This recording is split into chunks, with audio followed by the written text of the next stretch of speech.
빌립보서 마지막 부분입니다. 바울이 빌립보 교회에 인사하는 마지막 장면입니다. 4장 21절에서 23절까지입니다. 빌립보 4장 21절에서 23절 한 절씩 교독하고 마지막 절은 같이 함께 읽으십시다. 제가 먼저 4장 21절을 교독합니다. 그리스도 예수 안에 있는 성도에게 각각 문안하라. 나와 함께 있는 형제들이 너희에게 문안하고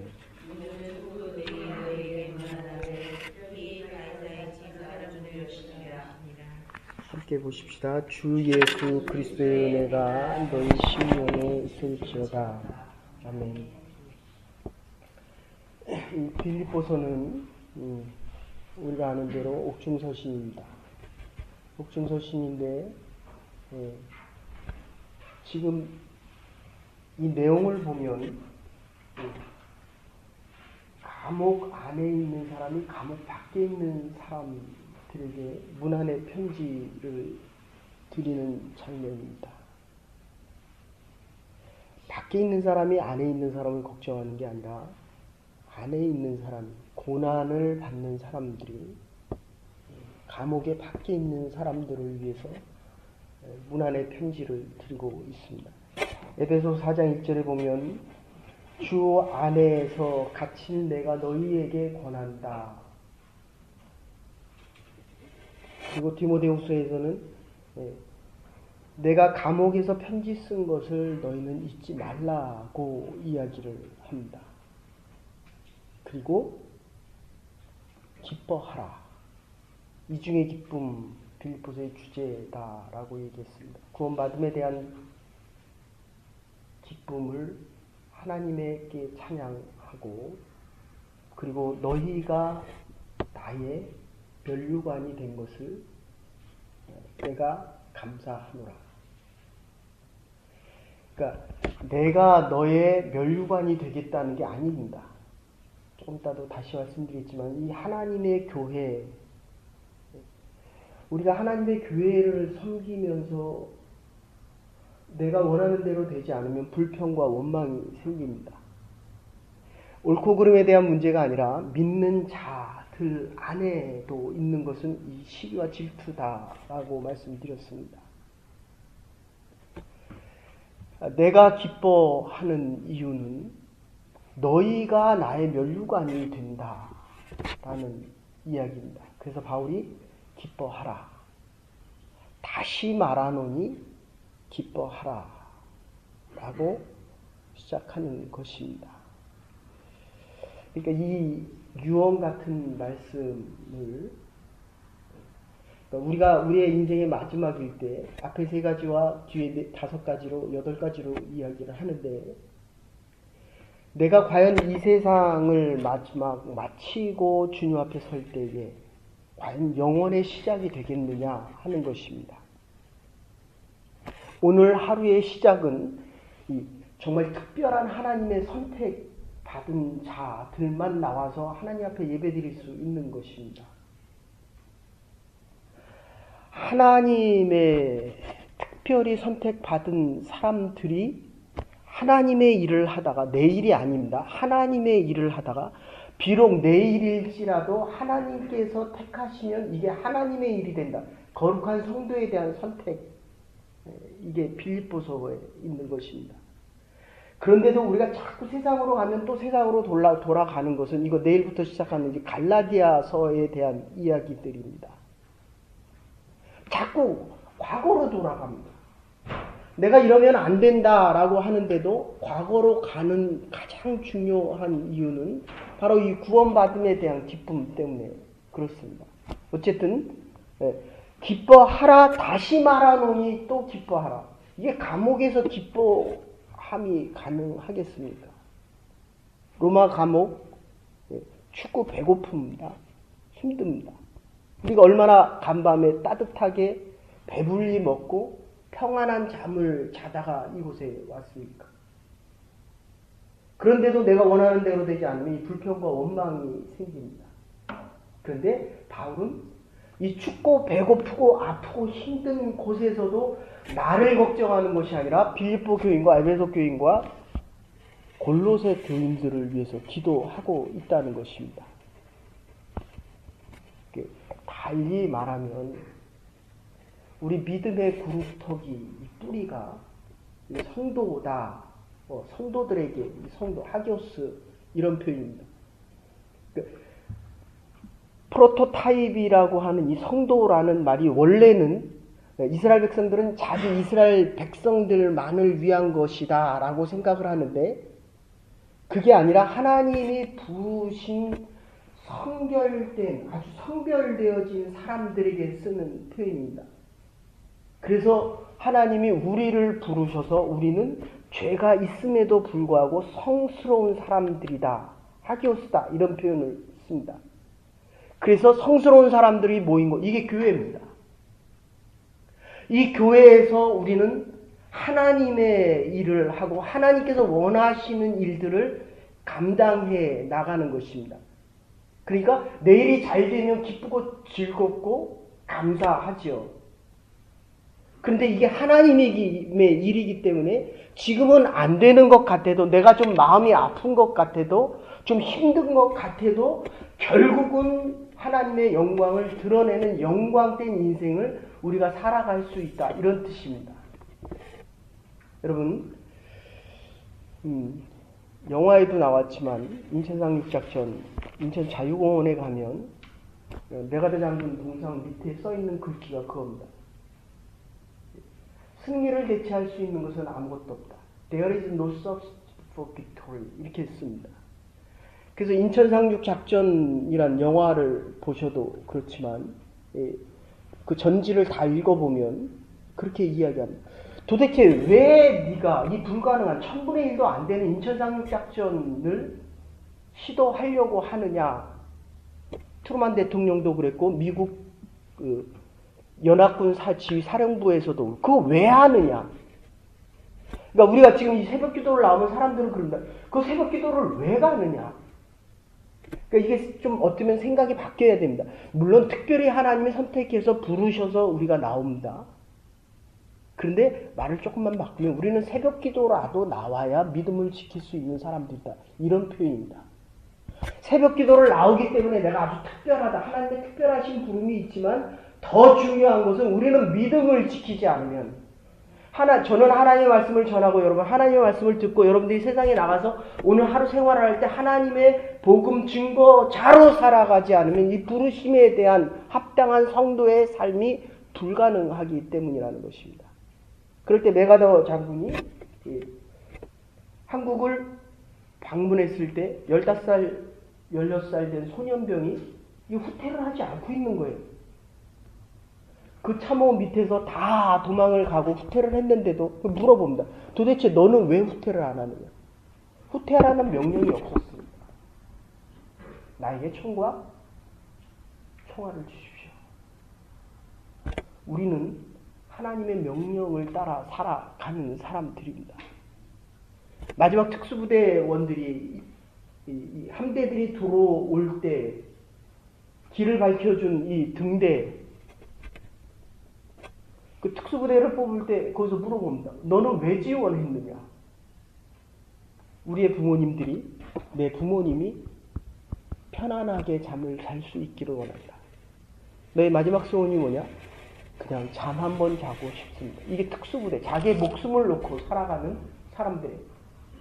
지금 이 바울의 모습을 보십시오. 도대체 그 일을 왜 하느냐는 겁니다. 이 죽어가면서까지 감옥에서 이제 죽기 전에 쓰는 편지입니다. AD 69년에서 61년에 쓰였다라고 얘기하고 과연 이게 어디서 쓰였겠느냐라고 얘기할 때 그냥 일반적인 신학자들의 견해는 그렇습니다. 로마 감옥에서 죽기 바로 전에 쓴 것이다. 그러니까 우리에게 다시 적용을 한다면 김한란 박사님처럼 우리가 세상을 떠날 때 오늘 하나님이 우리를 부르신다면 아니 오늘 우리가 살아가는 이 하루는 구원받음에 대한 기쁨 때문에 기뻐할 수 있다는 것입니다. 세상의 마지막이 아니라 영혼의 시작이기 때문입니다. 좀 더 구체적으로 보면 바울이 기뻐하라, 내가 다시 말하노니 하면서 기뻐하라는 것은, 이것은 고난의 문제에 대한 메시지입니다. 고난당하는 자들에게 주는 고난의 복음입니다. 지금 내가 고난 속에 있으면서 위로할 수 있다는 것입니다. 여러분, 부자가 가난한 사람 위로 못합니다. 내가 지금 어려운, 경제적인 어려움에 있습니까?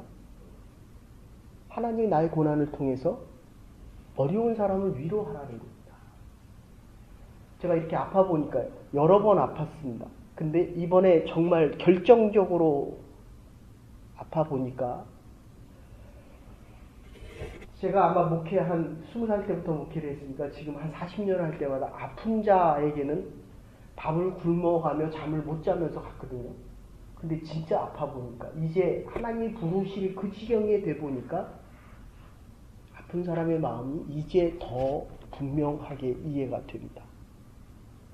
고난 당하는 자들이 고난 당하는 자를 위로하는 것입니다. 정말 어려워 보면 고난 당하는 자들을 위한 고난의 복음인데 그 안에 기쁨이 있다는 것입니다. 나만이 할 수 있는 일이 있다는 거예요. 나만이 할 수 있는, 고난 당하는 자가 고난 당하는 자에게 전할 수 있는 이 기쁨의 복음이 지금 나에게 있다는 것입니다. 이것은 슬픔을 이기는 복음이요, 모든 사람들에게. 그래서 골로새서 1장 24절에는 이렇게 이야기합니다. 그리스도의 남은 고난을 내 육체에 채우노라. 그리스도가 우리의 구원의 사역을 이루었는데 이제 그 구원의 사역을 알지 못하는 자들이 내가 고난을 당했다. 바울이 감옥에 갇히니까 좋아하는 사람들도 있었습니다. 뭘 그렇게 잘났다고 그렇게 잘난 척을 하더니, 그래서 네가 못하는 거를 내가 다 하겠다라고 하는 부류도 있었지만, 반대로 바울이 밖에 있을 때 내가 왜 바울의 말을 그렇게 잘 듣지 않고 하나님의 복음 사역에 참여하지 못했느냐. 이게 유교 때도 그랬고 일제시대 때도 그랬습니다. 지금 한국의 교회와 지금 우리가 믿음 생활할 수 있는 것은 일제시대 때 순교한 그분들, 감옥에서 죽어가면서 우리의 후손들을, 우리를 위해서 기도했던 그 목사님들의 기도가 있기 때문이라는 것입니다. 이 두 부류, 왜 진작 내가 바울과 함께 하나님의 복음 사역을 하지 못했을까? 어쨌든 내가 고생을 좀 해서 이것 때문에 다른 사람에게 유익이 돌아갈 수 있다면 얼마나 이게 참 감사한 일입니까? 저희 이제 신학교 때 이렇게 그 전국에 있는 교회를 돌아다니면서 탐방하고 보고서를 작성하는 그런 프로그램이 있습니다. 과목이 있습니다. 목회 실습이라는 과목이 있는데, 저희는 삼척 탄광 지역을 가게 됐습니다. 얼굴이 전부 그 막장이거든요. 인생의 막장이 탄 캐는 거거든요. 탄을 먹으니까 결국 그 탄 때문에 죽어가는 거거든요. 근데 한 분의 얼굴을 봤는데, 교회에 예배 드리러 왔는데 얼굴이 물론 올 때는 좀 씻고 오시지만 막바로 탄에서 나온 사람들은 그냥 오시는데 그 얼굴이 완전히 시꺼먼데, 그렇잖아요. 이 환한데도 얼굴이 시꺼먼 사람이 있는데 까만데도 환하더라고요. 그거 제가 정말 충격받았습니다. 인생의 막장에서 사업에 실패하거나 백크랍시 나거나 그 다음에 병에 걸리거나 이런 사람들이 오는 그곳입니다. 근데 얼굴이 너무너무 밝은 거예요. 보니까 아내도 돌아가셨어요. 6년 전에 돌아가셨는데 4남매를 키우는데, 여기서 30년을 내가 인생에 실패하고 이곳에 들어와서 30년을 석탄을 캐고 났더니 둘이 대학을 갔고 고등학생하고 중학생이 있는데 그 아이들이 내가 들어가면, 그렇게 집에만 들어가면 잘해준다는 거예요. 요새는 더 잘 사는데도 가족이 다 뿔뿔입니다. 내 자식 그렇게 잘 키워도 그 자식이 결혼을 하고 나서도 과연 집에 와서 아버지와 어머니를 그렇게 기뻐해 주겠느냐. 이거는 믿음이 없이는 불가능합니다. 그래서 믿음으로 구원받은 자녀들로 키울 수 있어야 한다는 겁니다. 그러니까 이게 육체적으로는 힘이 들어도 마음의 기쁨과 감사함이 넘치는 사람들이 있다는 것입니다. 하나님께서 우리를 부르신 것, 이것을 기뻐하라는 겁니다. 두 번째는 그 그 기쁨의 문화는 교회를 염려하고 있습니다. 자기를 염려하는 게 아니라 이 빌립보 교회를 지금 염려하고 있는 바울의 모습을 볼 수 있다는 것입니다. 셋째는 자신이 당하는 고난이 참으로 하나님의 거룩한 사역에 동참되어지는 것이라는 것입니다. 내가 아무리 힘이 들고 어려워도 하나님이 나보다 크고 하나님의 계획이 더 넓기 때문에 우리는 성도로 살아갈 수 있다는 것입니다. 여러분, 내가 더 커지면 늘 근심과 걱정과 고통과 아픔 속에 살아갑니다. 하나님이 더 크시면 작은 문제도 하나님께서 책임져 주시는 것, 이게 바로 성도들의 삶입니다. 오늘 4장 마지막에 22절에서 얘기하는 사랑하는 성도들아, 하나님이 우리를 구별해 주셨다는 것입니다. 하나님을 하나님되게 살아가는 사람들, 하나님 안에 살아가는 그리스도인들, 그래서 큐리오스, 주, 예수, 주는 믿지 않는 자들이 왕에 대한 칭호, 이방 사람들이 하는 이야기입니다. 우리의 주님은 뭡니까? 누굽니까? 남편입니까? 거기는 아내입니까? 이 대답을 잘 안 해요. 제가 맨날 물어볼 때 아내가 얼마나 좋은지. 거기는 자식들입니까? 그거 망하는 거예요. 자식이 나의 주님이 되면 망합니다. 우리의 주, 이방인들에게 하는 겁니다. 예수, 죄에서 구원하셨다. 조슈아, 여호와가 구원자이시다. 이런 뜻입니다. 그런데 이방 사람들, 특히 이방 사람들 말고 이 헬라 사람들, 그리스, 이탈리아 사람들은 메시아, 메사이아, 기름 부은 자들에 대한 표현을 씁니다.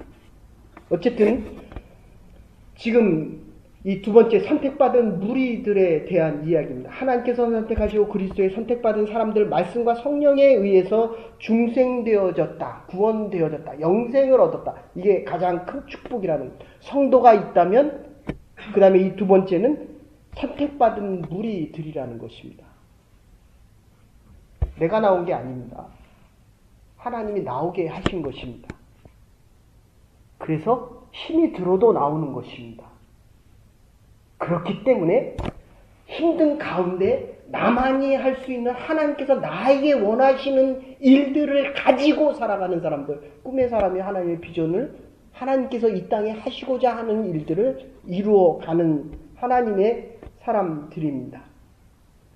여러분들 전도를 해보면 제일 많이 질문받는 게 세 가지 질문 중에 하나가 있다면 그게 하나가 이겁니다. 내가 구원을 받아보니까, 예수를 영접해보니까 이거보다 좋은 게 없다는 거예요. 그러고 나니까 예수님을 모르고 돌아가신 나의 부모님들에 대한 믿음의 걱정이 생깁니다. 돌아가시기 전에 어떻게 해서든지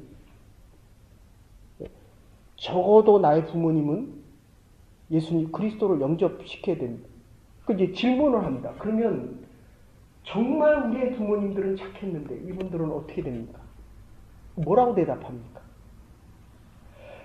예수 그리스도가 구원자라는 이 사실로 내가 구원을 얻는 것입니다. 이거를 전해보지도 못했는데 그 구원을 누가 감히 얘기할 수 있겠느냐 하는 것입니다. 가장 중요한 것은 지금 내가 구원받았다는 이런 사실입니다. 그렇기 때문에 내가 살아있는 동안에 이 복음을 증거한다는 것입니다. 일본은 우리보다 200년 전에, 그러니까 100년 전에 복음을 받아들였습니다. 복음의 역사가 200년이 넘어갑니다. 그런데 그리스도인이 1%입니다. 우리는 20%에서 25%입니다. 북한 보세요. 지금 그리스도의 복음을 받아들이고 지금 못 들은 지가 63년 정도가 넘어갑니다. 이게 얼마나 가슴 아픈 일입니까? 우리가 선택받았기 때문에 선택받은 자로 살아가는 그 유명한 버거프 예화가 있습니다. 고아원에서 한 사람이 어덥션하러 왔다가 아주 부자입니다. 거기 원장 선생님이 얘기해 주는 사람을 데리고 가서 나중에 그 친구들이 와서 보니까 아주 화려한 마차를 타고 오는 그 모습을 봅니다. 그러니까 나중에 그 아이들과 친구를 다시 보고 싶어서 왔더니 그 불평하는 거예요. 왜 나는 안 데려갔냐는 거예요. 왜 나는. 여러분, 하나님께서 우리를 부르신 가장 큰 이유는 내가 자기 자리에 있을 때에 하나님께서 하시고자 하는 일이 있다는 거예요. 어제에 하나님이 나를 부르실 때는 어제의 일이 있었고 지금 이 자리에 나와 있을 때는 하나님께서 오늘 나에게 하실 일을 말씀하기를 이게 선택의 의미입니다. 여러 가지 의미가 있지만 하나님께 주권이, 절대적인 주권이 있다는 것입니다. 그래서 우리에게 필요한 것은 바리새인과 서기관 보세요. 선한 사마리아인들 만났을 때 믿지 않는 사람들은 남의 것 훔치지 않으면 선한 것입니다. 우리는 뭡니까? 사랑을 필요한 사람에게 사랑을 주지 않으면 이게 악한 것이라는 겁니다. 도와야 될 적절한 그 시간에 선한 사마리아인처럼 그를 도와주지 않으면 하나님의 일을 안 했다는 것이에요. 이게 얼마나 엄청나게 위대한 사건입니다. 근데 그게 자꾸 불편한 거예요. 하나님을 믿으면 믿을수록 그 일을 더 많이 해야 되는데 남을 도우는 게 자꾸 싫어지는 거예요. 어렵고 힘든 사람하고 같이 하는 게 자꾸 불편해집니다. 그래서 이 네 번째, 성도란 율법주의로부터 구원받은 아주 구별되어진 특별한 사람들입니다. 그래서 무신론자다라고 이야기를 했습니다. 로마 시대 때 사람들은 자기가 믿는 신을 안 믿었기 때문에 무신론자라는 거예요.